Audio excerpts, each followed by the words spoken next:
aku merasa cukup aneh. Mengapa Romero sering mengeksploitasi posisinya Kuivers? Wow, skor besar terjadi di Liga 1 Indonesia. Persib Bandung berhasil mengalahkan Persita Tangerang dengan skor akhir 5-0 dalam lanjutan Liga 1 Indonesia. Gol Persib Bandung dicetak oleh David Da Silva di menit 9, assist dari Edo Febriansah. Gol kedua lewat Edo Febriansah sendiri di menit 44. Gol ketiga lewat David Da Silva di menit 48, assist dari Ciro Alves. Gol keempat, hat-trick nih, dilakukan oleh David Da Silva di menit 52, assist dari Klok. Dan gol kelima Persib Bandung dicetak oleh Freds Butuan di menit 90 plus perpanjangan waktu ke 3 menit. Seperti biasa, aku nggak pernah bosan-bosannya untuk ingatkan teman-teman, ketika teman-teman nonton video ini, sekalian tekan tombol like-nya. Dan aku pun mengucapkan terima kasih kepada teman-teman yang sudah setia ketika menonton kanal YouTube Tommy Deski dengan rutin nih menekan tombol like-nya. Aku mengucapkan terima kasih. Tentu, dari satu pertandingan ke pertandingan yang lain, kala Persib Bandung dilatih oleh Coach Boyan Hodak, secara konsisten kita bahas. Aku mengharapkan teman-teman menonton video tersebut. Jadi teman-teman pun mendapatkan nih gambaran apa sih perubahan yang terjadi yang dilakukan oleh Coach Boyan Hodak bersama Persib Bandung. Oke, itu dulu yang pertama teman-teman. Yang kedua, dari pertama kali Coach Boyan Hodak bersama Persib Bandung sampai saat akan kita bahas pertandingan Persib menghadapi Persita, teman-teman, dari sisi perkembangan itu menuju ke arah yang positif.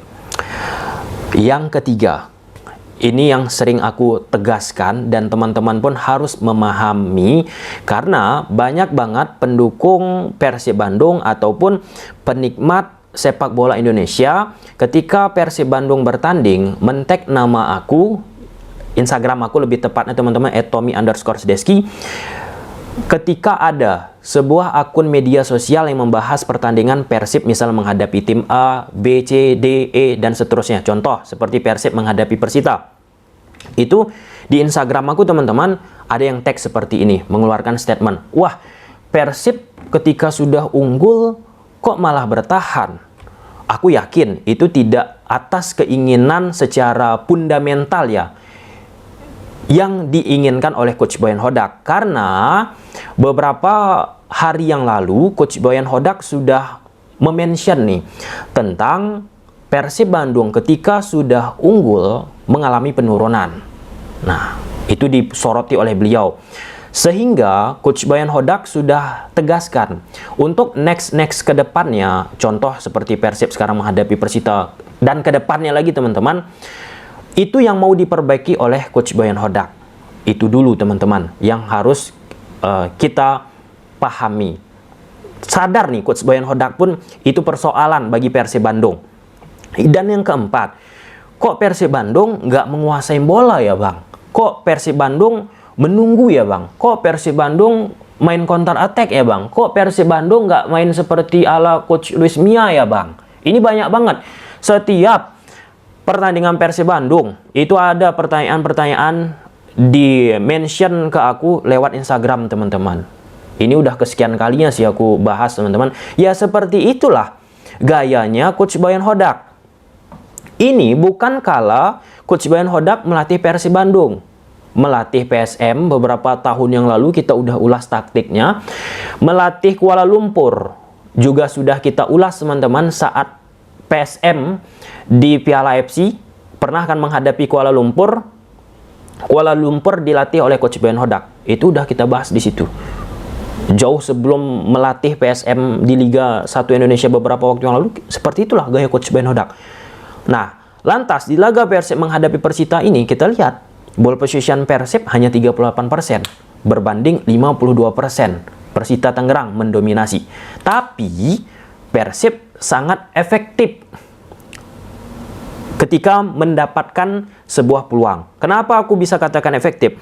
Dari 11 on target, 5 bisa menciptakan gol. Meskipun aku berpikiran bisa lebih dari 5 gol nih. Tapi ada beberapa pemain Persib ketika sudah unggul besar teman-teman, ada sedikit keegoisan terjadi. Misalnya seperti Ciro Alves ataupun beberapa pemain lain lah ya, yang harusnya bisa memberikan kepada rekan yang lain untuk bisa menceploskan bola. Contoh David da Silva kan ada beberapa kali gestur teman-teman di satu momen di babak kedua ketika Persib udah unggul besar, dia mempertanyakan kenapa nggak diumpan ke aku. Nah, problem-problem ini aku amati sering banget terjadi bagi Persib Bandung. Ya, walaupun udah besar, tapi coba kita bisa memanfaatkan peluang yang ada semaksimal mungkin. Itulah nyatanya yang kita lihat sekarang ini Persib Bandung. Jadi nggak usah kaget ke depannya melihat gaya permainan Coach Boyan Hodak bersama Persib Bandung, dan seperti itulah prinsip yang beliau miliki. Nggak bisa kita salahkan. Dan memang ini akan muncul sebuah diskursus. Diskursus seperti apa? Ada kalanya pendukung Persib Bandung lebih suka nih main cantik atau penguasaan bola. Ada juga yang akhirnya, ada juga pasti yang lebih demen bermain dengan defense counter, transisi counter attack. Dan itulah yang dimiliki oleh Coach Boyan Hodak yang kedua aku sebutkan. Bermain dengan memanfaatkan transisi dari bertahan ke menyerang teman-teman. Walaupun, nah di sini nanti kita bahas, ada kok bentuk skema build up yang dibangun oleh Boyan Hodak yang kental banget. Pelan-pelan udah jelas nih bagaimana keinginan Boyan Hodak bersama Persib Bandung dari sisi build up. Jadi jangan skip video ini, tonton sampai habis. Yang kelima, perhatikan, ketika Persib Bandung kesulitan untuk bisa menciptakan gol dari open play, maka yang dimanfaatkan oleh Persib Bandung memanfaatkan situasi set piece. Berdasarkan data di sepak bola modern sekarang, sejak tahun 2018, ini udah ketiga kali di video ini aku bahas teman-teman. Kemarin di video Timnas Indonesia aku bahas juga, dan pada saat membedah taktik set piece yang dilakukan oleh Coach Sintayong bersama Timnas Indonesia. Sejak tahun 2018,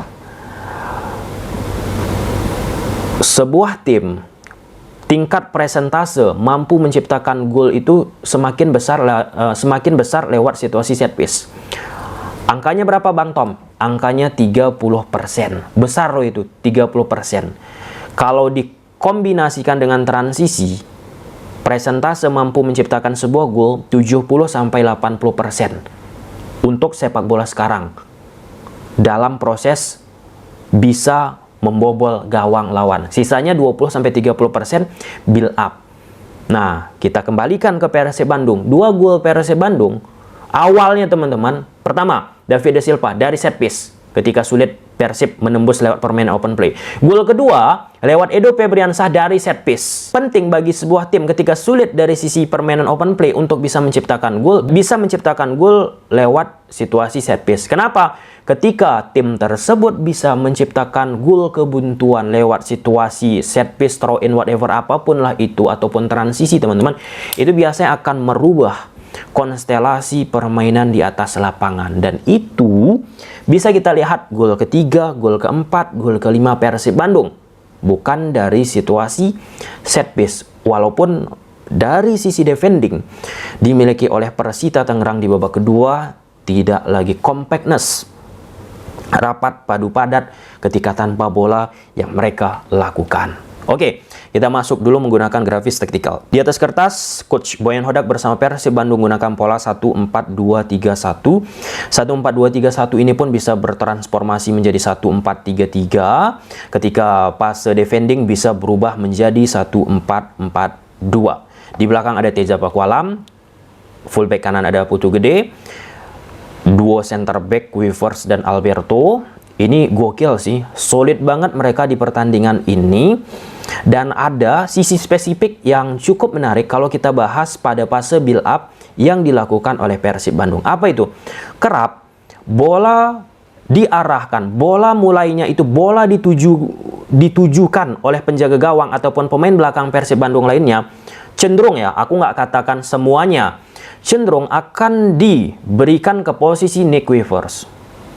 Nick Weavers lah yang akan drive bola ke depan, kemudian ialah yang akan memberikan bola itu ke siapa? Ke pemain tengah, atau yang paling sering melakukan permainan diagonal ke depan, long pass bola panjang, memanfaatkan ruang yang ada muncul di belakang garis pertahanan Persita, ataupun melakukan permainan diagonal ketimbang Alberto Rodriguez. Dan aku pun memaklumi hal seperti ini. Biasanya pelatih-pelatih di Eropa teman-teman mengcombine itu, profiling defender di lini belakang. Satu kuat dari sisi ball playing defender, satu kuat dari sisi memang defending teman-teman. Ya, kalau kita lihat di laga ini cenderung kelihatan nih apa yang coba diimplementasikan oleh Coach Boyan Hodak di atas lapangan. Coba tonton. Hal-hal spesifik gitu aku suka banget nontonnya. Ini Weavers terus-menerus nih. Terus-menerus. Dan Daisuke Sato di fullback sebelah kiri, dia menunjukkan kesulitannya. Di lini tengah ada Klok, Deddy Kusnandar, Madinda sebagai attacking midfielder. Di belakang David Da Silva striker teman-teman. Di sayap kanan ada Beckham Putra. Di sayap kiri ada Edo Febriansah. Untuk Persita Tangerang bersama Coach Divaldo Alves gunakan pola 1-4-2-3-1 atau 1-4-3-3 juga, sama seperti Persib Bandung. Di belakang Randy, 4 back Toha, Rontini, Zaplon, Jardel. 3 pemain di tengah ada Matteo, Sudin, Vidal. Sayap kiri ada Esal, sayap kanan ada Hanis, Romero sebagai striker. Esal dan Hanis ini pun kadang sering mereka switch of possession, bertukaran posisi. Dan Persita Tangerang cenderung mereka memanfaatkan permainan long pass. Seperti apa? Kalau kita bicara ball possession, Persib kan cenderung tidak begitu banyak menguasai bola. Oleh karenanya, terlihat bentuk defending Persib Bandung 4-4-2 atau bisa menjadi 4-2-3-1 dengan pertahanan yang sangat rapat antara lini belakang, tengah sampai dengan depan teman-teman. Sedangkan Persita Tangerang spread out, melebar pemain-pemainnya teman-teman. Seperti ini, Matteo sebagai penjembatan antara lini belakang, tengah sampai dengan depan, Esal.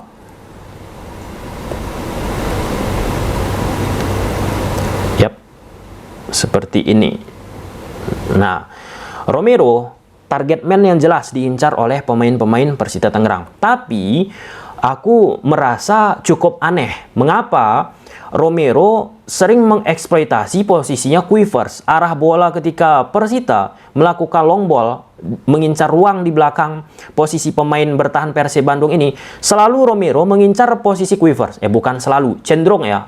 Kalau selalu kan mutlak 100% pasti. Cenderung mengincar posisi Weavers. Nah, di situ Weavers bisa mengantisipasi pergerakan Romero. Contoh dari Zaplon ke posisi Romero langsung diantisipasi, ditutup, diganggu oleh Nick Weavers teman-teman. Yang harus ya kalau kita amati beberapa pertandingan lalu teman-teman, titik lemah kalau kita bicara gaya permainan long pass, memanfaatkan kecepatan seperti apa yang dilakukan oleh Persita itu di titiknya Alberto. Nah, Romero baru melakukan mengeksploitasi posisi Alberto itu sekitaran di periode 35 menitan atau 40 menitan di babak pertama teman-teman. Nah, dari sisi stamina udah terkurasnya dimakan oleh Weavers. Nah, di babak kedua udah habis, menurun pemain Persita untuk bisa mengkonsolidasikan permainan yang mereka miliki. Nah, di babak pertama permainan long pass yang dilakukan oleh Persita pun idenya tahu kita jelas. Diagonal, memanfaatkan kelebaran maksimal lewat Hanis yang bergerak teman-teman, sayap mereka kiri atau kanan. Akurasinya nggak begitu akurat. Dan itu yang membuat permainan Persita di atas lapangan nggak begitu moncer. Selanjutnya Persib Bandung, kita lihat Persita dulu bertahan, bentuknya menjadi 1-4-2-3-1 ataupun 1-4-4-2 teman-teman. Seperti ini, Sudin. Turun mereka. Hanis turun, Esal turun, Vidal turun, Romero turun. Seperti ini. Kemudian David Da Silva kembali ke depan, Edo Febriansah. Kemudian Klok akan bergerak ke depan. Dia ini sebagai pemain nomor 8 cenderung akhir-akhir ini bersama Coach Boyan Hodak. Kemudian Beckham Putra, Madinda yang berada di belakang David Da Silva, dia kerap juga turun nih ke belakang. Nah, jadi bentuk Persib itu seperti ini. Attackingnya 2-3-2-3. Edo jaga kelebaran maksimal. Jadi untuk mengisi koridor half space ini tugasnya Klok. Ini peran baru sih. dilakukan oleh Klok bersama Coach Boyan Hodak kebelakangan ini. Nah, tadi sudah aku sebut Kuipers, titik sentral pada saat Persib Bandung melakukan attacking. Kerap diberikan di bola ke sektor dia. Nah, pada saat Kuipers dapat bola, kan defending nih, fase permainan Persita Tangerang. Kuipers lah yang drive bola. Ini penting, teman-teman. Seorang back berani untuk kuasai bola dan menekan pertahanan lawan. Nah, ketika Kuipers menekan pertahanan lawan, membawa bola, teman-teman, opsi yang pertama dilakukan oleh Kuipers melakukan long ball. Tadi sudah aku sebut ke belakang garis pertahanan Persita, atau memanfaatkan permainan diagonal ke sayap, ke Edo Febriansah. Kemudian yang kedua, kental sekali di sektor sayap kiri, sayap kanan, Persib Bandung membentuk triangle ataupun diamond. Contoh seperti ini. Kita kembalikan. Deddy Kusnandar pegang bola, lihat. Misal bola ini digeser ke sektor kiri, maka David da Silva akan bergerak nih, merapat kedua pemain lainnya. Jadi kan ada posisinya membentuk diamond. Atau sebaliknya juga, ketika dari sektor sayap kanan, Putu Gede kuasai bola, David da Silva bergerak, jadi terbentuk lagi triangle pass. Atau sebaliknya, misalnya Klok bergerak ke depan, satu melakukan overlap, terbentuk lagi triangle pass. Rotasi posisi dilakukan oleh pemain-pemain Persib Bandung seperti itu. Nah, tujuan apa? Jelas, untuk menciptakan overload. Salah satu ide kuat banget yang dimiliki oleh Coach Boyan Hodak itu bagaimana untuk bisa menang dari sisi kualitatif lewat sektor sayap, baik itu kanan ataupun kiri. Nah, jadi nggak heran di babak kedua dimasukkan darah segar. Karakter seperti Ciro Alves itu kuat dari sisi kualitatif. Kualitatif itu maksudnya duel 1 lawan 1. Di sektor kanan pun dimasukkan Freds Butuan untuk menggantikan Beckham. Beckham cenderung kita lihat dia tidak terlalu melebar ya permainannya di babak pertama. Ketika Freds masuk, hidupkan sektor kanan dari permainan Persib Bandung. Itu yang bisa kita amati dari apa yang dilakukan oleh Coach Boyan Hodak. Kualitatifnya kencang banget. Oke. Mungkin sampai sini aja dulu teman-teman videonya. Kita lihat ke depannya Persib Bandung seperti apa. Selamat untuk pendukung Persib Bandung. Bye.